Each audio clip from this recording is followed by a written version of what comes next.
കൃപാസന മാതാവ് നേരിട്ട് പ്രത്യക്ഷപ്പെട്ട ഈ അൾത്താരയിൽ ഒരു സാക്ഷിയായി നിങ്ങളുടെ മുന്നിൽ നിർത്തിയതിന് അമ്മ മാതാവിനും തിരുക്കുമാരനും കോടാനുകോടി നന്ദി പറഞ്ഞുകൊണ്ട് ഞങ്ങളുടെ ജീവിതാനുഭവത്തിലേക്ക് ഞങ്ങൾ കടക്കട്ടെ. എൻ്റെ പേര് ടോയ് തോമസ്. ഞാൻ തൃശ്ശൂർ ജില്ലയിൽ മണ്ണുത്തി എന്ന പ്രദേശത്തു നിന്നും വരുന്നു. ഞാൻ തൃശ്ശൂർ സെൻറ്റ് തോമസ് കോളേജിൽ അസോസിയേറ്റ് പ്രൊഫസറായിട്ട് ജോലി ചെയ്യുന്നു. എൻ്റെ ഭാര്യ റോസ്മിൻ തോമസ് ഹൈസ്കൂൾ വിഭാഗത്തിൽ ഗവൺമെൻറ് സെക്ടറിൽ ഹൈസ്കൂൾ അധ്യാപികയായി ജോലി നോക്കുന്നു. വളരെ സാധാരണമായ ഒരു കുടുംബജീവിതമായിരുന്നു ഞങ്ങളുടേത് കഴിഞ്ഞ മാർച്ച് മാസം വരെ. കഴിഞ്ഞ മാർച്ച് മാസം ഞങ്ങൾക്ക് 2 മക്കളാണുള്ളത്. മൂത്ത മകൻ ചെന്നൈയിൽ പഠിച്ചുകൊണ്ടിരിക്കുന്നു PG. രണ്ടാമത്തെ മകൻ +2 എക്സാമിന് കഴിഞ്ഞ വർഷം എഴുതാൻ തയ്യാറെടുക്കുന്ന സമയത്ത് ഞാൻ കോളേജിൻ്റെ തിരക്കുകളുമായിട്ട് വളരെ വേഗത്തിൽ അങ്ങോട്ടും ഇങ്ങോട്ടും യാത്ര ചെയ്യുന്നു. കോളേജിൻ്റെ പ്രവർത്തനങ്ങളുമായിട്ട് മിക്കവാറും യാത്രകളായിരിക്കും. കാരണം കായിക വിഭാഗത്തിൽ സെൻറ്റ് തോമസ് കോളേജിനെ സംബന്ധിച്ച് ഒരുപാട് തിരക്കുകളുള്ള ഒരു വിഭാഗത്തിൽ വർക്ക് ചെയ്യുന്നത് കൊണ്ട് തന്നെ ഞങ്ങളുടെ ജീവിതം വളരെ ഫാസ്റ്റായിട്ട് മുന്നോട്ട് പോകുന്നു. SLC ഡ്യൂട്ടി മറ്റൊരു സ്കൂളിൻ്റെ ചാർജ് എൻ്റെ ഭാര്യയ്ക്കുണ്ടായിരുന്നു. ഇതിനിടയിൽ ചെറിയൊരു പുറം വേദന കണ്ടപ്പോൾ നമ്മൾ ഡോക്ടറെ കാണുവാനായിട്ട് പോയി. ഡോക്ടറെ കണ്ട് ഡോക്ടർ നീര് ഇറങ്ങുന്നതായിരിക്കും എന്ന ധാരണയിൽ മരുന്നെഴുതി. പോരാൻ നേരത്ത് ഞാൻ നമ്മളുടെ കയ്യിൽ ഓൾറെഡി ടെസ്റ്റ് ചെയ്തിരുന്ന കൊളസ്ട്രോൾ, ഷുഗർ തുടങ്ങിയ കാര്യങ്ങൾ ടെസ്റ്റ് ചെയ്തിരുന്ന പേപ്പർ ഡോക്ടറെ കാണിച്ചു. യാദൃശ്ചികമായിട്ട് കാണിച്ചതാണ്. ഇത് കണ്ടപ്പോൾ കൊളസ്ട്രോൾ കൂടുതലുള്ളത് കൊണ്ട് ഡോക്ടർ ചോദിച്ചു, എന്തുകൊണ്ടാണ് നിങ്ങൾ കൊളസ്ട്രോളിന് മരുന്ന് കഴിക്കാത്തത്? അപ്പോൾ പറഞ്ഞു തൈറോയിഡ് ഉണ്ട് എന്ന് പറഞ്ഞതുകൊണ്ട് മാത്രം ഡോക്ടർ കഴുത്തിൽ നോക്കിയപ്പോൾ കഴുത്തിൽ ചെറിയൊരു മുഴ ലിംഫ് നോഡ് കാണുവാനിടയായി. അതാണ് സത്യം പറഞ്ഞാൽ ഞങ്ങളുടെ ജീവിതത്തിൽ ദൈവം നമ്മളെ വൈദ്യൻ വഴി നമ്മൾക്ക് ഒരു അടയാളം തരുന്നത്. ആ ലിംഫ് നോഡ് കണ്ട ഡോക്ടർ പറഞ്ഞു ഇന്ന് തന്നെ സ്കാൻ ചെയ്യണം. സ്കാൻ ചെയ്യാനായിട്ട് നമ്മൾ പോയി. പിറ്റേ ദിവസം സ്കാനിങ് റിപ്പോർട്ടുമായിട്ട് നമ്മൾ ഡോക്ടറെ കണ്ടപ്പോൾ ഡോക്ടർ പറഞ്ഞു നിങ്ങൾ ഏതെങ്കിലും ഒരു ഹോസ്പിറ്റലിൽ പോയി ഡീറ്റെയിൽഡായിട്ടുള്ള ചെക്കപ്പ് നടത്തണം എന്നുള്ളത്. പക്ഷേ നമ്മൾക്ക് സാധാരണഗതിക്ക് എല്ലാവരും ചിന്തിക്കുന്ന പോലെ തന്നെ ഞങ്ങളും ചിന്തിച്ചു കാര്യമായ പ്രശ്നങ്ങളൊന്നും ഉണ്ടാവില്ല. ഞങ്ങൾ വീണ്ടും ജോലിയിലേക്ക് കടന്നു. പക്ഷേ മാർച്ച് 13 ഞങ്ങളുടെ ജീവിതത്തിൽ വളരെ ഷോക്കിംഗ് ആയിട്ടുള്ള ഒരു റിപ്പോർട്ടാണ് രാജഗിരി ഹോസ്പിറ്റലിൽ നടന്ന ടെസ്റ്റിൽ ഞങ്ങൾക്ക് കിട്ടിയത്. അത് അവിടുത്തെ ഡോക്ടേഴ്സ് പറഞ്ഞത് ലിംഫോമ എന്ന ഒരു ക്യാൻസറാണ് ഇത് എന്നാണ്. പക്ഷേ ദൈവത്തിൻ്റെ സ്നേഹം അല്ലെങ്കിൽ ദൈവം നമ്മളെ എന്തുമാത്രം കരുതുന്നു എന്നതിൻ്റെ തെളിച്ചം അല്ലെങ്കിൽ ആ വെളിച്ചം വരാൻ തുടങ്ങുന്നതേ ഉണ്ടായിരുന്നുള്ളൂ. അവർ എൻഡോസ്കോപ്പി ചെയ്യാനായിട്ട് ആവശ്യപ്പെട്ടു. അന്ന് തന്നെ എൻഡോസ്കോപ്പി ചെയ്തു, ബയോപ്സിക്ക് അയച്ചു. അതിൻ്റെ റിസൾട്ട് വാങ്ങുന്നതിന് വേണ്ടിയിട്ട് മാർച്ച് 19 ഞങ്ങൾ രാജഗിരി ഹോസ്പിറ്റലിൽ ചെന്നു. മാർച്ച് 19 രാജഗിരി ഹോസ്പിറ്റലിൽ വെയിറ്റ് ചെയ്യുകയാണ് ഞങ്ങൾ ഡോക്ടറുടെ റൂമിന് മുന്നിൽ. വളരെ ടെൻഷനുണ്ടായിരുന്നു. എന്നിരുന്നാലും നമ്മൾ പുറത്തേക്ക് അതൊന്നും കാണിക്കുന്നില്ല. പക്ഷേ നമ്മൾക്ക് ഒരു പ്രതീക്ഷയുണ്ടായിരുന്നു നമ്മൾക്കൊന്നും ഇങ്ങനെയുള്ള അസുഖങ്ങൾ വരാൻ സാധ്യതയില്ല. കാരണം പാരൻസിനോ ഗ്രാൻഡ് പാരൻസിനോ അല്ലെങ്കിൽ ബ്ലഡ് റിലേറ്റീവ്സിലോ അങ്ങനെയുള്ള പ്രശ്നങ്ങളില്ല. അതുകൊണ്ട് തന്നെ ഇതായിരിക്കില്ല എന്ന ഒരു ധാരണയിലായിരുന്നു. പക്ഷേ റിസൾട്ട് വന്നപ്പോൾ നമ്മൾ പറയും നമ്മളുടെ മെറിറ്റെല്ലാം തകിടം മറിച്ചുകൊണ്ടുള്ള ഒരു റിസൾട്ടാണ് വന്നത്. ഡോക്ടർ വളരെ കൂളായിട്ട് ഞങ്ങൾ 2 പേരെയും ഇരുത്തി പറഞ്ഞു, ഇത് ലിംഫോമ ക്യാൻസർ അല്ല, ഇത് സ്റ്റൊമക് അഡിനോ കാർസിനോമ എന്ന് പറയുന്ന വളരെ അഗ്രസീവായിട്ടുള്ള ക്യാൻസറാണ്. അതിൽ തന്നെ 4th സ്റ്റേജിലൂടെയാണ് നിങ്ങൾ കടന്നു പോകുന്നത്. നിങ്ങൾക്ക് ട്രീറ്റ്മെൻറ്റ് എടുക്കുക അസാധ്യമാണ്. ട്രീറ്റ്മെൻറ്റ് ചെയ്തിട്ട് പ്രത്യേകിച്ച് കാര്യമില്ല. ഇത് കേട്ട് എങ്ങനെയാണ് ആ റൂമിൽ നിന്ന് ഞാൻ പുറത്തിറങ്ങിയതെന്നറിയില്ല. അന്ന് മാർച്ച് 19, 2024 ഞങ്ങൾ തിരിച്ച് തൃശ്ശൂരിലേക്ക് പോകുന്നു. ഈ വിവരം അറിഞ്ഞ് പിറ്റേന്ന് 2024 മാർച്ച് 20 ഞാൻ ഒരു ഇൻ്റർവ്യൂ നടത്തുന്നതിന് വേണ്ടി കുറവിലങ്ങാട് കോളേജിലേക്ക് പോയി. ആ സമയത്ത് ആ ഇൻ്റർവ്യൂ നടന്നുകൊണ്ടിരിക്കുന്നതിനിടയിൽ എനിക്കൊരു കോൾ വന്ന് ഞാൻ പുറത്ത് വന്ന് അറ്റൻഡ് ചെയ്തു. മാലദ്വീപിൽ നിന്ന് എൻ്റെ ഒരു ഫ്രണ്ട് ബാബു എന്നെ വിളിക്കുന്നു. അവൻ ഡിഗ്രിക്ക് എൻ്റെ കൂടെ പഠിച്ചതാണ്. അവൻ്റെ ഒരു കോൾ വന്നിട്ട് പറയുകയാണ്, നിനക്ക് മനുഷ്യന് അസാധ്യമായത് ചെയ്തു തരുവാനായിട്ട് സാധിക്കുന്ന ഒരു സ്ഥലമുണ്ട്, നീ അവിടെ പോകണം. അവിടെ പോയി കഴിഞ്ഞാൽ നിനക്ക് എന്ത് പ്രശ്നമാണെങ്കിലും അത് മാറ്റിത്തരും എന്ന് പറഞ്ഞുകൊണ്ട് അവൻ ഫോൺ കട്ട് ചെയ്തു. ഇത് കഴിഞ്ഞ് വേറെ അധികം സംസാരിച്ചൊന്നുമില്ല, എന്നെ നിർബന്ധിച്ചിട്ടൊന്നുമില്ല. പക്ഷേ ഇത് കഴിഞ്ഞ് ഞാൻ വീട്ടിലേക്ക് രാത്രി എത്തുമ്പോഴേക്കും വൈഫിൻ്റെ അടുത്ത്, റോസ്മിൻ്റെ അടുത്ത്, റോസ്മിൻ്റെ കൂടെ വർക്ക് ചെയ്തിരുന്ന ബിന്നി ടീച്ചറുണ്ട്. ബിന്നി ടീച്ചർ US-ലാണ്. അമേരിക്കയിൽ നിന്ന് ടീച്ചർ ഇതറിഞ്ഞ് ഒരുപാട് സാക്ഷ്യങ്ങളെല്ലാം ഇട്ട് കൊടുത്തിട്ട് പറയുകയാണ്, നീ നാളെ തന്നെ അല്ലെങ്കിൽ പറ്റുന്ന വേഗം തന്നെ കൃപാസനത്തിൽ പോയി ഉടമ്പടി എടുക്കണം, നിങ്ങൾക്ക് ഒന്നും മാതാവ് വരുത്തില്ല എന്ന് നമ്മളോട് ഉറപ്പിച്ച് പറഞ്ഞു. ഇത് ഞാൻ എൻ്റെ അനുഭവം പറയാൻ ചെല്ലുമ്പോഴാണ് എന്നോട് ഇങ്ങോട്ട് അമേരിക്കയിൽ നിന്ന് ബിന്നി ടീച്ചർ ഇങ്ങനെ വിളിച്ചിരുന്നു എന്ന കാര്യം പറയുന്നു. സത്യം പറഞ്ഞാൽ ഈ 20-ാം തീയതി ഇത് അറിഞ്ഞ് 23-ന് ഞാൻ ഇവിടെ വന്ന് ഉടമ്പടി എടുക്കുകയാണ് ഉണ്ടായത്. കാരണം ആ സമയത്ത് യാത്ര ചെയ്യാൻ പറ്റാത്ത ഒരു സിറ്റുവേഷനിലേക്ക് എത്തിക്കഴിഞ്ഞിരുന്നു. അതുകൊണ്ട് തന്നെ ഞാൻ നേരിട്ട് വന്ന് ഞാൻ ഒറ്റയ്ക്ക് വന്നിട്ട് ഇവിടെ ഉടമ്പടി എടുത്തു. ഈ അസുഖത്തിന് നമ്മൾ ഇതിനിടയിൽ പല ഹോസ്പിറ്റലുകളിലേക്കും സെക്കൻഡ് ഒപ്പീനിയൻ എടുക്കുന്നതിന് വേണ്ടിയിട്ട് കേരളത്തിന് പുറത്ത് മുംബൈ, വെല്ലൂർ തുടങ്ങിയ ഹോസ്പിറ്റലുകളിലേക്ക് ഇതിൻ്റെ ടെസ്റ്റ് റിപ്പോർട്ട് അയക്കുകയും അവിടെ നിന്ന് സെക്കൻഡ് ഒപ്പീനിയൻ എടുക്കുകയും ചെയ്തിട്ടുണ്ട്, മുംബൈ ടാറ്റയിലേക്കും. ഇതിന് പുറമെ അമേരിക്കയിലും UK-യിലുമുള്ള നമ്മുടെ ഫ്രണ്ട്സിന് ഇതിൻ്റെ റിപ്പോർട്ട് അയച്ചു. എല്ലായിടത്തു നിന്ന് നമ്മൾക്ക് കൃത്യമായിട്ട് അവർ വിവരം തന്നു, ഇതിനെ ട്രീറ്റ്മെൻറ്റ് ചെയ്തിട്ട് കാര്യമില്ല, ഇത് ട്രീറ്റ്മെൻറ്റ് ചെയ്താൽ ഇയാളുടെ ആരോഗ്യനില വഷളാവും, ഓപ്പറേഷൻ ഇതിന് സാധ്യമല്ല, റേഡിയേഷൻ ഇതിന് സാധ്യമല്ല, പിന്നെ പാലിയേറ്റീവ് കീമോ എന്ന് പറയുന്ന ഒരു അവസ്ഥ മാത്രമാണ് ബാക്കി നിൽക്കുന്നത്, അത് ചെയ്യാതിരിക്കുന്നതാണ് നല്ലത് എന്നാണ് അവരുടെയും അഭിപ്രായമായിരുന്നത്. ഞങ്ങൾ ഇവിടെ വന്ന് ഉടമ്പടി എടുക്കാനായിട്ട് ഞാനിവിടെ വന്ന് ഉടമ്പടി എടുത്ത് ആ ഉടമ്പടി പ്രദക്ഷിണത്തിൽ, ഇപ്പോൾ അവിടെ ഉടമ്പടി പ്രദക്ഷിണം നടക്കുന്നുണ്ട്, ഉടമ്പടി പ്രദക്ഷിണത്തിൽ എനിക്ക് മാതാവിൻ്റെ രൂപം കിട്ടി. ആ മാതാവിൻ്റെ രൂപം കിട്ടിയ ആ നിമിഷം മുതൽ എനിക്ക് തോന്നുന്നു ആ പ്രസൻസ് ഞങ്ങൾക്ക് ഫീൽ ചെയ്യാൻ തുടങ്ങി. ഇത് 2024 മാർച്ച് 23-ന് അവിടെ നിന്നും ഞങ്ങളുടെ പുതിയ ഒരു ജീവിത രീതി അല്ലെങ്കിൽ നിത്യതയിലേക്കുള്ള ഒരു ജീവിത ശൈലി ഞങ്ങൾ രൂപപ്പെടുത്തി എടുത്തു തുടങ്ങുകയായിരുന്നു. ബഹുമാനപ്പെട്ട VP ജോസഫ് അച്ഛൻ്റെ ഭാഷയിൽ പറഞ്ഞാൽ നമ്മൾ നിത്യതയിലേക്കുള്ള എക്സ്പ്രസ് ഹൈവേയിലേക്ക് കയറി എന്ന് വേണം അനുമാനിക്കാൻ. കാരണം അവിടെ അതുവരെ ഉണ്ടായിരുന്ന നമ്മളുടെ ഒരു ആവറേജ് ക്രിസ്ത്യാനിയുടെ ജീവിതത്തിൽ നിന്നും മാറി പ്രാർത്ഥന മാത്രം പോരാ, പ്രവൃത്തികളും നമ്മളുടെ ജീവിതത്തിൽ വേണമെന്ന് നമ്മൾ അനുഭവത്തിലൂടെ പഠിക്കാൻ തുടങ്ങുന്നത് മാർച്ച് 23-നാണ്. ഞങ്ങൾ ഈ ഒരു വർഷം ഈ കംപ്ലീറ്റ് ചെയ്തുകൊണ്ട് ആദ്യ വർഷത്തിൻ്റെ ആഘോഷത്തിനുള്ള ഒരുക്കത്തിലാണ് ഞങ്ങൾ. കാരണം മാതാവ് ഞങ്ങൾ എന്തുമാത്രം സ്നേഹിച്ചിരുന്നു എന്നതിൻ്റെ തെളിവുകൾ പിന്നാലെ കിട്ടാൻ തുടങ്ങി. ഏപ്രിൽ 3-ന് വളരെ പ്രയാസപ്പെട്ടാണെങ്കിലും ഞാൻ ഇവളെയും കൊണ്ട് ഇവിടെ വരികയും ബഹുമാനപ്പെട്ട ജോസഫ് അച്ഛനെ കണ്ട് തലയിൽ കൈവച്ച് അനുഗ്രഹിച്ച് പ്രാർത്ഥിക്കുകയും കാശുരൂപം തരികയും ചെയ്തു. അന്ന് പലരും പറയാറുള്ള പോലെ തന്നെ സാക്ഷ്യം പറയാൻ ഒരുങ്ങിക്കോളൂ എന്ന് അച്ഛൻ പറയാത്തത് കൊണ്ട് വളരെ വിഷമിച്ചാണ് ഇവളിവിടെ നിന്ന് പോയത്. പക്ഷേ പിന്നീട് ഒരു ഉടമ്പടി ധ്യാനത്തിൽ അച്ഛൻ തന്നെ ഇതിനെക്കുറിച്ച് പറയുകയുണ്ടായി. അങ്ങനെ ഞാൻ പറയാത്തതിനെക്കുറിച്ച് നിങ്ങൾ വിഷമിക്കേണ്ട, കാരണം നിങ്ങൾക്ക് അങ്ങനെ ഒരു ഇൻസെൻറ്റീവിൻ്റെ ആവശ്യമില്ല എന്ന് എനിക്ക് അറിയാവുന്നതുകൊണ്ടാണ് ഞാനത് പറയാതിരുന്നത് എന്നുള്ളത്. നമ്മളെ സംബന്ധിച്ച് ഇത് ട്രീറ്റ്മെൻറ്റ് തുടങ്ങുന്നത് ഏപ്രിൽ 8-ന് 3-ന് ഞാനിവിടെ വന്ന് അച്ഛൻ്റെ അനുഗ്രഹം കൈവപ്പ് ശുശ്രൂഷയുടെ അനുഗ്രഹം വാങ്ങിച്ച് ഏപ്രിൽ 8-ന് ഫസ്റ്റ് കീമോ സ്റ്റാർട്ട് ചെയ്യുന്നു. അന്ന് ഞാൻ ഇറങ്ങാൻ നേരത്ത് ബൈബിൾ തുറന്നപ്പോൾ എനിക്ക് കിട്ടിയ വചനം ഇതായിരുന്നു: വിശ്വസിക്കുക മാത്രം മതി, അവൾ സുഖം പ്രാപിക്കും. ഇതാണ് അന്ന് എനിക്ക് കിട്ടിയ വചനം. അക്ഷരം പ്രതി നമ്മളോട് ദൈവം സംസാരിക്കുന്ന ഒരു ഫീലായിരുന്നു ഉണ്ടായിരുന്നത്.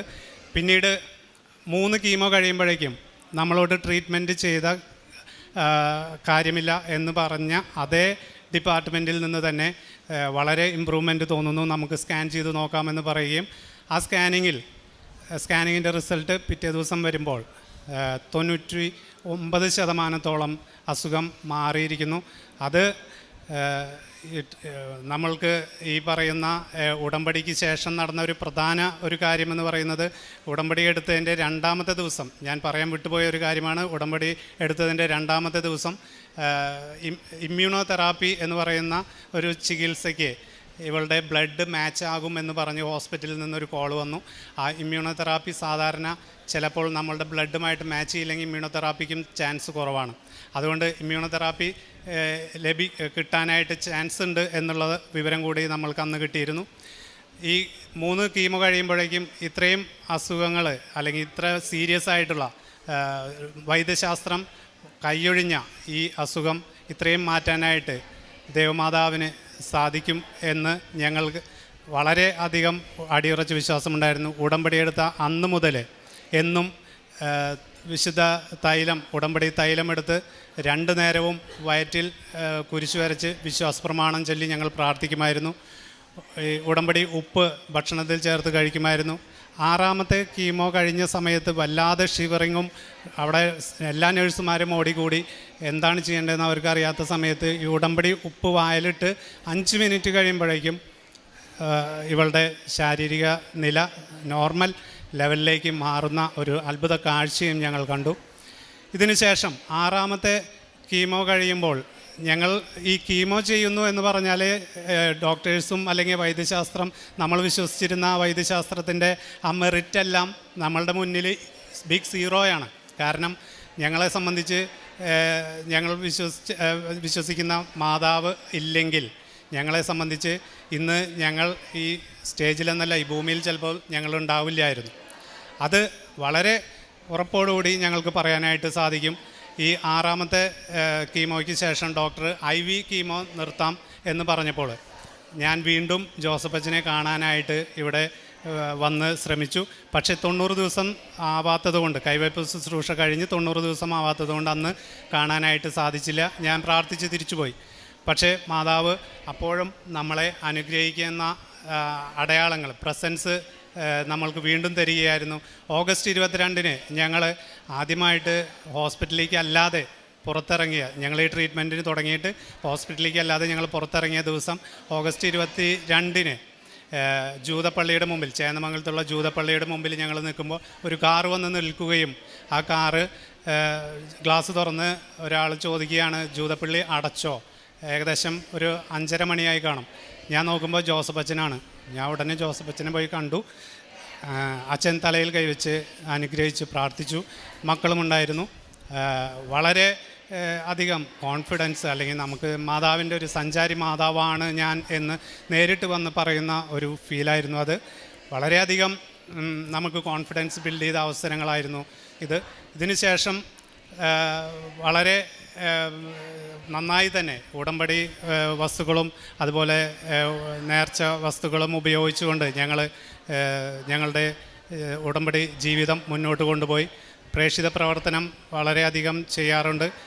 പ്രേക്ഷിത പ്രവർത്തനം ആദ്യമെല്ലാം ഞാൻ സാധാരണ പേപ്പർ പള്ളിയിൽ കുർബാന കഴിയുമ്പോൾ ഒരു ചടങ്ങ് പോലെ എല്ലാവർക്കും കൊടുക്കുമായിരുന്നു. പിന്നീട് എനിക്ക് തോന്നി ഇത് പലരും കൊണ്ടുപോയി വീട്ടിൽ ന്യൂസ് പേപ്പറിൻ്റെ കെട്ടിൽ കൊണ്ടുവയ്ക്കുകയാണ് ചെയ്യുന്നത്. പല സുഹൃത്തുക്കളും എന്നോട് അത് പറഞ്ഞിട്ടുണ്ട്. ഇത് കണ്ടപ്പോൾ എനിക്ക് തോന്നി ഇതല്ല വേണ്ടത്. ഞാൻ 2ാമത്തെ മാസം മുതൽ ഞാനിത് മാറ്റാൻ തുടങ്ങി. ഓരോ വീടുകളിൽ ചെന്ന് ഞങ്ങളുടെ അനുഭവങ്ങൾ പറഞ്ഞ് ഈ കൃപാസനം പത്രം കൊടുക്കുകയും ഈ അനുഭവങ്ങൾ വളരെ കൃത്യമായിട്ട്, പലർക്കും പല സംശയങ്ങളാണ്, കൃപാസനത്തെക്കുറിച്ച് പറയുമ്പോൾ പല സംശയങ്ങളാണ്. കൃത്യമായിട്ട് നമ്മൾ നമ്മുടെ അനുഭവങ്ങൾ മുന്നിൽ വെച്ചുകൊണ്ട് കൃത്യമായിട്ട് നമ്മൾ അതിന് മറുപടി കൊടുത്ത് അവർക്ക് പത്രം കൊടുക്കും. വിശ്വാസപ്രമാണം ചൊല്ലി അവരെ മാതാവിലേക്ക് അടുപ്പിക്കാനായിട്ട് പ്രാർത്ഥിച്ചുകൊണ്ടാണ് ഈ പത്രം വിതരണം ചെയ്യാറുള്ളത്. സ്കാനാണ് നമ്മൾ ഈ 6 കീമോ കഴിഞ്ഞപ്പോൾ പെറ്റ് സ്കാനാണ് ചെയ്തത്. ഹോസ്പിറ്റലിൽ നിന്ന് നിർദ്ദേശിച്ചനുസരിച്ച് ഈ പെറ്റ് സ്കാനിൽ 0% ക്യാൻസർ സെൽസ് എന്നുള്ള റിപ്പോർട്ട് നമുക്ക് കിട്ടുകയും പരിപൂർണ രോഗശാന്തി മാതാവ് തരികയും ചെയ്തു എന്നുള്ള വളരെ അത്ഭുതകരമായ ഒരു മിറാക്കിൾ എന്ന് തന്നെ ഞങ്ങൾ അതിനെ വിശേഷിപ്പിക്കും. ഞങ്ങളുടെ ജീവിതത്തിൽ വളരെ അധികം ഞങ്ങളെ വിഷമിപ്പിച്ച ഒരു ദശാസന്ധിയിലൂടെ മാതാവിൻ്റെ മക്കളാക്കി ഞങ്ങളെ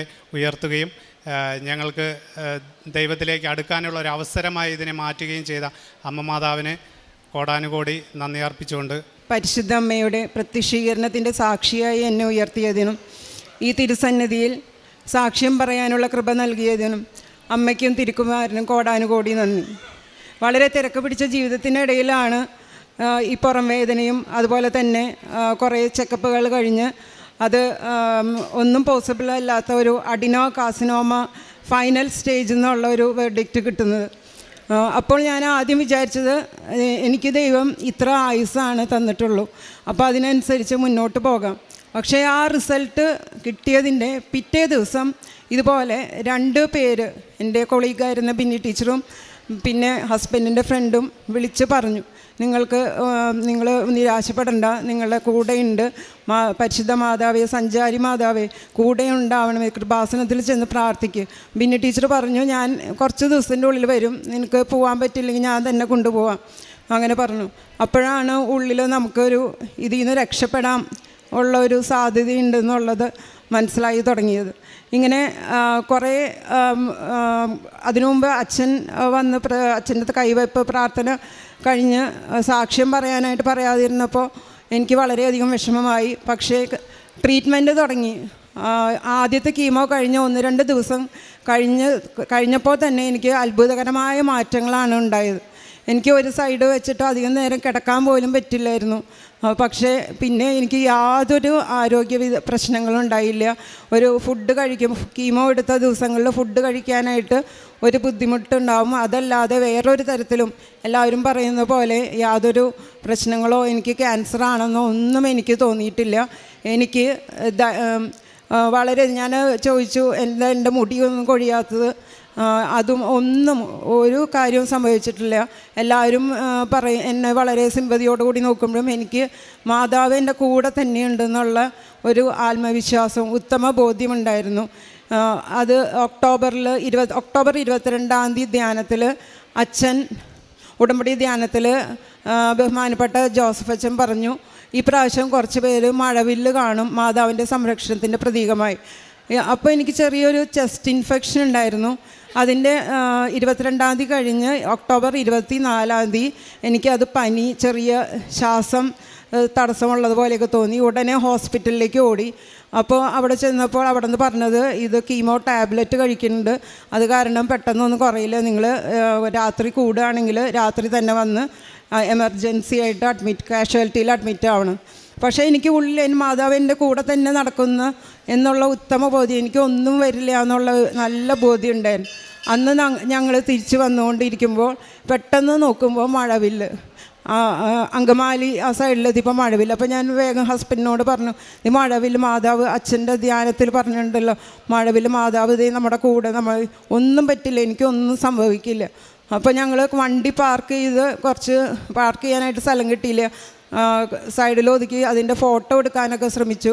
പക്ഷെ വണ്ടി പാർക്ക് ചെയ്ത് വരുമ്പോഴേക്കും പിന്നെ മഴവില്ല് കാണാതെ. അപ്പോൾ എനിക്ക് ഉത്തമ ബോധ്യം, കാരണം ഒക്ടോബർ 26 അഖണ്ഡ ജപമാലയ്ക്ക് വരാനായിട്ട് ഹസ്ബൻഡ് ഒരുങ്ങിയിരിക്കുമ്പോഴാണ് എനിക്കിങ്ങനെ പനി വന്നത്. അപ്പോൾ ആൾക്ക് പോകാൻ പറ്റുമോ എന്നുള്ളൊരു വിഷമം ഉണ്ടായിരുന്നു. അപ്പോൾ ഞാൻ പറഞ്ഞു, എനിക്കൊന്നും സംഭവിക്കില്ല, പനിയൊന്നും കൂടില്ല, ധൈര്യമായിട്ട് പൊക്കോളാൻ പറഞ്ഞു. അങ്ങനെ ഹസ്ബൻഡ് അഖണ്ഡ ജപമാലയിൽ വന്ന് പങ്കെടുത്തു. അന്ന് ഞാൻ അന്നത്തെ ജപമാല അന്നത്തെ 6 മണിക്ക് ഞാൻ വീണ്ടും അച്ഛൻ്റെ ധ്യാനം എടുത്ത് മഴവില്ലിനെ പറ്റി പറഞ്ഞതൊക്കെ ശ്രദ്ധിച്ചു നോക്കി. അപ്പോൾ മാതാവിൻ്റെ സംരക്ഷണത്തിൻ്റെ പ്രതീകമാണ് ഈ മഴവില്ല് എന്നുള്ളത് മനസ്സിലായി. അന്ന് ഞാൻ ഡേറ്റ് ഇട്ട് സമയമിട്ട് പ്രാർത്ഥിച്ചു. അന്ന് അഖണ്ഡ ജപമാലയുടെ വൈകുന്നേരം 6 മണിയാകുമ്പോഴേക്കും എൻ്റെ പനിയൊക്കെ എല്ലാ അസുഖങ്ങളും മാറ്റണേ എന്നുള്ളത്. പിന്നെ എനിക്ക് 6 മണിയാകുമ്പോഴേക്കും നല്ല ഇടയ്ക്കിടയ്ക്ക് വേർക്കുന്നുണ്ടായിരുന്നു. 6 മണി കഴിഞ്ഞ് ഇടയ്ക്ക് ഞാൻ ചെക്ക് ചെയ്യാനൊന്നും പോയില്ല. 6 മണിക്ക് നോക്കുമ്പോൾ എനിക്ക് കംപ്ലീറ്റ് നോർമലായിട്ട്, പനിയില്ല, ഒരു പ്രശ്നവുമില്ല. മാതാവിൻ്റെ സംരക്ഷണം മുഴുവൻ സമയം നമ്മുടെ കൂടെ ഉണ്ടെന്നുള്ളത് ഉത്തമ ബോധ്യമായി. അത് കാരണം എനിക്ക് ഇത് ഇങ്ങനെ ഒരു അസുഖം അത് ആണെന്നുള്ളത് പറഞ്ഞാലും എനിക്ക് എല്ലാവരും പറയുമ്പോഴും എനിക്കതിന് ഒന്നും ഒരു ഭയവും തോന്നിയിട്ടില്ല. വളരെയധികം ധൈര്യമാണ് പരിശുദ്ധ അമ്മ എനിക്ക് കൊണ്ടുതന്നില്ല. അടുത്ത ആഴ്ച ഞാൻ ലീവ് കഴിഞ്ഞ് എല്ലാം ഇപ്പോൾ ആരോഗ്യ പ്രശ്നങ്ങളൊന്നുമില്ല. ലീവ് കഴിഞ്ഞ് അടുത്ത ആഴ്ച ഞാൻ വീണ്ടും സർവീസിൽ ജോയിൻ ചെയ്യും. മാതാവിൻ്റെ ഉടമ്പടി ജീവിതത്തിൽ തുടരാനുള്ള കരുത്തും ചൈതന്യവും ഞങ്ങൾക്ക് തരാനായിട്ട് പ്രാർത്ഥിക്കുന്നു. യോഹന്നാൻ്റെ വിശുദ്ധ സുവിശേഷം 11 അധ്യായത്തിൽ ലാസറിൻ്റെ ശവകുടീരത്തിങ്കൽ നിന്ന് കണ്ണീർ പൊഴിക്കുന്ന ഈശോയെ നമുക്ക് കാണുവാൻ കഴിയും. യേശു പറഞ്ഞു, ലാസറിൻ്റെ ശവകുടീരത്തിങ്കൽ ചെന്നിട്ട് ഈശോ പറയുകയാണ്, 39-ാം തിരുവചനം, ആ കല്ലെടുത്ത് മാറ്റുവീൻ. മരിച്ചയാളുടെ സഹോദരിയായ മർത്ത പറഞ്ഞു, കർത്താവേ, ഇപ്പോൾ ദുർഗന്ധം ഉണ്ടായിരിക്കും, ഇത് 4-ാം ദിവസമാണ്. യേശു അവളോട് ചോദിച്ചു, വിശ്വസിച്ചാൽ നീ ദൈവമഹത്വം ദർശിക്കുമെന്ന് ഞാൻ നിന്നോട് പറഞ്ഞില്ലേ? വിശ്വസിച്ചാൽ ദൈവമഹത്വം ദർശിക്കുന്ന അനുഭവ സാക്ഷ്യങ്ങൾ കൃപാസനത്തിൽ തുടർന്നുകൊണ്ടേയിരിക്കുകയാണ്. എങ്ങനെയാണ് ഇന്നിപ്പോൾ ഇവിടെ നിൽക്കുന്ന ഡോക്ടർ ടോയി തോമസും ഡോക്ടർ റോസ്മിൻ തോമസും, ഒരാൾ അസോസിയേറ്റ് പ്രൊഫസർ സെൻറ്റ് തോമസ് കോളേജിൽ, മറ്റൊരാളും ഡോക്ടറേറ്റ് എടുത്ത് തൻ്റെ വിദ്യാഭ്യാസ മേഖലയിൽ തന്നെ ജോലി ചെയ്യുന്നു. ഒത്തിരിയേറെ തങ്ങളുടെ ജീവിതത്തിൻ്റെ തിരക്കുകളിൽ പെട്ട് പോയിരുന്ന നിമിഷങ്ങൾ പ്രാർത്ഥനയൊന്നുമില്ലാതിരുന്നിട്ടല്ല. എന്നാൽ എന്താണ് യഥാർത്ഥത്തിലുള്ള പ്രാർത്ഥനയെന്നും ദൈവസ്നേഹം എന്താണെന്നും അനുഭവിക്കുവാൻ നമുക്ക് നമ്മുടെ ജീവിതത്തിൻ്റെ ഓരോ അവസ്ഥകൾ, നമുക്ക് സാഹചര്യങ്ങൾ നമ്മെ നിർബന്ധിക്കുകയാണ്. അങ്ങനെ ഇന്ന് ഇവിടെ വന്ന് സാക്ഷ്യം പങ്കുവയ്ക്കുമ്പോൾ തങ്ങളുടെ ജീവിതത്തിൽ, പ്രത്യേകിച്ചും തൻ്റെ വൈഫിന് ഉണ്ടായ ക്യാൻസർ എന്ന ഫോർത്ത് സ്റ്റേജിലെത്തിയ ആ ഒരു വലിയ വിപത്തിനെക്കുറിച്ച്, വീണ്ടും അതുമാത്രമല്ല, ഇനി മുമ്പോട്ട് ചികിത്സിക്കാനേ പറ്റില്ല, ഓപ്പറേഷൻ ചെയ്യാൻ നിവൃത്തിയില്ല, അത് ഓപ്പറേഷൻ ചെയ്തിട്ട് കാര്യമില്ല, റേഡിയേഷൻ എടുക്കാൻ സാധിക്കില്ല, കീമോ കൊടുക്കാം, പാലിയേറ്റീവ് കീമോ മാത്രം. അതായത് ഒരു ആശ്വാസത്തിന് വേണ്ടിയിട്ട് പാലിയേറ്റീവ് കെയറിൽ, ആ പാലിയേറ്റീവ് യൂണിറ്റിലൊക്കെ കുറച്ച് നാൾ വൈഫിനെ കൊണ്ടുപോയി. അങ്ങനെ ജീവിതം കുറച്ച് നാൾ മുമ്പോട്ട് പോകാൻ, ഒരാശ്വാസത്തോടെ പോകുവാൻ അത്രമാത്രം. ഈ ഒരവസ്ഥയിലാണ് കൃപാസന മാതാവ് ഒരു ഫ്രണ്ടിൻ്റെ രൂപത്തിൽ തനിക്ക് ഫോൺ കോളായിട്ട് വരുന്നത്. പിന്നീട് അങ്ങോട്ട് ജീവിതത്തിൽ തങ്ങൾക്ക് കിട്ടിയ ഏറ്റവും വലിയ ആശ്വാസത്തിൻ്റെ വചസ്സുകളാണ് തങ്ങളുടെ ജീവിതം തന്നെ മാറ്റിമറിച്ച ഓരോ സംഭവങ്ങൾ. രണ്ടുപേരും വിദ്യാഭ്യാസമുള്ളവരാണ്. അവർക്ക് ഏതൊക്കെ അറ്റം വരെയും, അതായത് മരുന്നുകൊണ്ട് തങ്ങൾക്ക് ഇതൊക്കെ മാറ്റാൻ സാധിക്കുമെങ്കിൽ മരുന്നുകൊണ്ട് തന്നെ മാറേണ്ട അവസ്ഥയിലേക്കൊക്കെ പോകാൻ അതിനുവേണ്ടി US-ലും അതുപോലെ തങ്ങൾക്ക് ഒത്തിരിയേറെ സ്വാധീനമുള്ള തങ്ങളുടെ ഫ്രണ്ട്സൊക്കെയുണ്ട്. ഈ ഒരവസ്ഥയിൽ യാതൊരു വ്യക്തികൾക്കോ അല്ലെങ്കിൽ സാഹചര്യങ്ങൾക്കോ തങ്ങളെ മുമ്പോട്ട് നടത്തുവാൻ സാധിക്കില്ല എന്നുള്ള ഒരു ചിന്ത ഈ ഒരു രോഗാവസ്ഥയിലാണ് ഇവരെ പിന്തുടരുക. പിന്നീട് അങ്ങോട്ട് ഇവിടെ വന്ന് ഉടമ്പടി എടുക്കുകയും ഉടമ്പടി എടുത്ത് നേർച്ച വസ്തുക്കൾ ഉപയോഗിക്കുന്നു. പിന്നീട് കീമോ എടുക്കാൻ പറ്റില്ല എന്ന് പറഞ്ഞിരുന്ന ആ അവസ്ഥയിൽ നോർമലായിട്ടുള്ള കീമോ സ്റ്റാർട്ട് ചെയ്യുന്നു. 6 കീമോയാണ് പറഞ്ഞത്. അത് 6ഉം പൂർത്തിയാക്കുന്നു. യാതൊരു രീതിയിലും ഈ അസുഖം അഗ്രസീവ് ക്യാൻസറാണ്, 4th സ്റ്റേജിൻ്റെ. അപ്പോൾ ഇതിനൊരു ട്രീറ്റ്മെൻറ്റോ അങ്ങനെയൊന്നുമില്ല എന്ന് പറഞ്ഞിരുന്ന ഒരവസ്ഥയിൽ ഒരു ഓപ്പറേഷനോ ഒന്നും കൂടാതെ തന്നെ എങ്ങനെയാണ് ഇന്ന് ലാസ്റ്റ് നാം കേട്ടത്, പെറ്റ് സ്കാൻ എടുത്തു. പെറ്റ് സ്കാൻ എടുക്കുമ്പോൾ ഈ ഒരു രോഗത്തിൻ്റെ അംശമൊന്നും ഇന്ന് തൻ്റെ ശരീരത്തിലില്ല. എന്തേ എനിക്ക് കീമോയൊക്കെ എടുത്തിട്ട് മുടി പോകാത്തതെന്ന് ഈ മകൾ തന്നെ ചോദിക്കുന്നുണ്ട്. അപ്പോൾ അത്രയേറെ പ്രൊട്ടക്ഷനാണ് പരിശുദ്ധ അമ്മ നൽകുന്നത്. അത് ഈ ദമ്പതികൾക്ക് വ്യക്തമായ കാര്യമാണ്. ഇന്നിവരുടെ ജീവിതം മറ്റൊരു പന്ഥാവിലേക്ക് ദൈവം തിരിച്ചതിൻ്റെ സാക്ഷ്യമാണ് നാം കേൾക്കുക. വിശ്വസിച്ചാൽ നീ ദൈവമഹത്വം ദർശിക്കുമെന്ന് ലാസറിൻ്റെ സഹോദരിയായ മർത്തായോട് പറയുന്ന ഈശോ ഈ മക്കളുടെയും ജീവിതത്തിൽ ഇടപെടുന്നു. അങ്ങനെ തങ്ങളുടെ ജീവിതത്തിലെ വലിയ ഒരു കല്ല് ഉരുട്ടി മാറ്റുകയാണിവർ. അതായത് തങ്ങൾക്ക് ഉണ്ടാകാതിരുന്ന പ്രത്യാശ, തങ്ങൾക്ക് എന്തെങ്കിലുമൊക്കെ സാധിക്കും എന്നുള്ള ആ ഒരു വലിയ കല്ല്, അതായത് എല്ലാം തങ്ങളോടൊപ്പമുണ്ട്, വിദ്യാഭ്യാസമുണ്ട്, അതുപോലെ പൈസയുണ്ട്, തങ്ങൾക്ക് ഫ്രണ്ട്സുണ്ട്, ഈ ഒരു അവസ്ഥയിൽ നിന്നൊക്കെ ഒന്നുമല്ല. ദൈവം തിരുമനസ്സായാൽ മാത്രമേ ജീവിതത്തിൽ സന്തോഷവും സമാധാനവും ആരോഗ്യവും നമുക്ക് കിട്ടുകയുള്ളൂ. ആ ഒരു അവസ്ഥയിലേക്ക് ഇവർ തിരിച്ചു വരികയാണ്. അങ്ങനെ ഇന്ന് ഏറ്റവും നല്ല രീതിയിൽ ഈശോയ്ക്ക് സാക്ഷ്യം വഹിക്കുന്ന വ്യക്തികളായി മാറുന്നു. തങ്ങൾ ചെയ്യുന്ന കാരുണ്യ പ്രവർത്തനങ്ങൾ, പ്രേക്ഷിത പ്രവർത്തനം എല്ലാറ്റിനും വേറിട്ടൊരു വഴി ഇവർ തേടുകയാണ്. സാധാരണ ചെയ്യുന്നത് പോലെ ചെയ്താൽ പോരാ.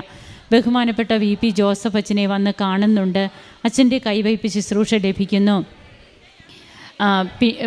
അതോടുകൂടിയൊക്കെ തന്നെ തങ്ങൾക്ക് കിട്ടിയ മനോധൈര്യം, അങ്ങനെ ട്രീറ്റ്മെൻറ്റ് ഓരോ ഘട്ടങ്ങളായി പുരോഗമിക്കുകയും ഇന്ന് ഏറ്റവും നല്ല രീതിയിൽ ദൈവത്തെ മഹത്വപ്പെടുത്തുവാൻ തക്ക രീതിയിൽ തങ്ങളുടെ ജീവിതത്തെ മാറ്റിമറിച്ച ഈ അസുഖത്തിന് ഇന്നിവർ നന്ദി അർപ്പിക്കുകയാണ്. ആ ഒരു അസുഖത്തിലൂടെ തങ്ങൾ കൂടുതൽ ദൈവത്തെ തിരിച്ചറിയുവാനായിട്ട് കഴിഞ്ഞു എന്നാണ് ഈ മക്കൾ ഇവിടെ പറയുക. മഴവില്ലായിട്ട് ഉൽപ്പത്തിയുടെ പുസ്തകത്തിൽ 9-ാം അധ്യായത്തിൽ നാം തിരുവചനം വായിക്കുന്നുണ്ട്. ദൈവം നോഹയുമായി ചെയ്യുന്ന ഉടമ്പടി, ഭൂമുഖത്തെ ഇനി ഞാൻ നശിപ്പിക്കില്ല എന്ന് നോഹയുമായി ചെയ്യുന്ന ഉടമ്പടിയുടെ വാഗ്ദാനമാണ് മഴവില്ല്. തങ്ങൾ അമ്മ സാന്നിധ്യമായിട്ട്, സുഗന്ധ അഭിഷേകമായിട്ട്, മഴവില്ലായിട്ട് ഒക്കെ അമ്മ കടന്നു വരുന്ന എത്രയോ അനുഭവങ്ങൾ ഈ അൾത്താരയിൽ തന്നെ നാം കേൾക്കുന്നു. അത് ഓരോ ദിവസവും ആവർത്തിക്കപ്പെടുകയാണ്. വീണ്ടും തങ്ങൾ ഒരു യാത്രയിലും ബഹുമാനപ്പെട്ട VP ജോസഫ് അച്ഛനെ കാണാനിടയായതൊക്കെ പറയുന്നുണ്ട്. ഇതൊന്നും ആകസ്മികമല്ല, ഇതൊക്കെ ദൈവത്തിൻ്റെ പദ്ധതിയാണ്. ഈ പദ്ധതി ഇന്ന് തങ്ങൾ പൂർണ്ണമായും മനസ്സിലാക്കുന്നു. അങ്ങനെ യെശയ്യാ പ്രവാചകൻ്റെ പുസ്തകം 40-30 തിരുവചനം അരുളി ചെയ്യുന്നുണ്ട്. യുവാക്കൾ പോലും തളരുകയും ക്ഷീണിക്കുകയും ചെയ്തേക്കാം, ചെറുപ്പക്കാർ ശക്തിയേറ്റ് വീഴാം. എന്നാൽ കർത്താവിൽ ആശ്രയിക്കുന്നവർ അവർ കഴുകന്മാരെ പോലെ ചിറകടിച്ചുയരും. ഓടിയാലും തളരുകയില്ല, നടന്നാൽ ക്ഷീണിക്കുകയുമില്ല. ഇന്ന് തങ്ങളുടെ ജീവിതം ഈ രീതിയിലേക്ക് മാറി എന്നാണ് ഈ പ്രൊഫസേഴ്സ് 2 പേരും നമ്മോട് സാക്ഷ്യത്തിലൂടെ പറയുക. നമുക്ക് ദൈവത്തെ മഹത്വപ്പെടുത്താൻ കരങ്ങളടിച്ച് ഈശോയ്ക്കും അമ്മയ്ക്കും നമുക്ക് നന്ദി പറയാം. അത്യപൂർവ ദൈവാനുഭവങ്ങൾ ഇനി നിങ്ങൾക്കും സ്വന്തം. ഈ യൂട്യൂബ് ചാനൽ ഇതുവരെ സബ്സ്ക്രൈബ് ചെയ്തിട്ടില്ലെങ്കിൽ ഇപ്പോൾ തന്നെ സബ്സ്ക്രൈബ് ചെയ്യുക. ഈ വീഡിയോ ഇപ്പോൾ തന്നെ നിങ്ങളുടെ സുഹൃത്തുക്കൾക്ക് ഷെയർ ചെയ്തുകൊണ്ട് കർത്താവിൻ്റെ പ്രേക്ഷിതരാകുക.